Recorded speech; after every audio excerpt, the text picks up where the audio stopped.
মাইতুন, প্রত্যেক জীবিতকে মরতে হবে। কুল্লু জাদিদিন বাল, প্রত্যেক নতুনকে পুরান হইতে হবে।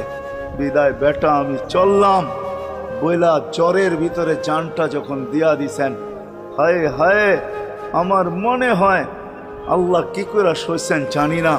এই 6 বছরের ছেলে মার বুকের উপরে উঠা মনেই না কত চিৎকার দিছে। এখানে গেলে এরকমই দৃশ্য ভাসে, মনে হয় যে ছেলেটা চিৎকার দিতেছিল আম্মা আম্মা, বাবাও নাই তুও নাই, একটা ভাইও নাই, একটা বোনও নাই, কোথায় চলে গেল? 6 বছর বয়সের থেকে আবু তালেব, 6 বছর 6 মাস বয়সের থেকে 6 বছর 6 মাস বয়সের সময় দাদা মারা যায়। আবু তালেব 50 বছর 6 মাস 10 দিন যেদিন আল্লাহর রসুলের বয়স, 44 বছর 10 দিন বাতিজাকে সিনায়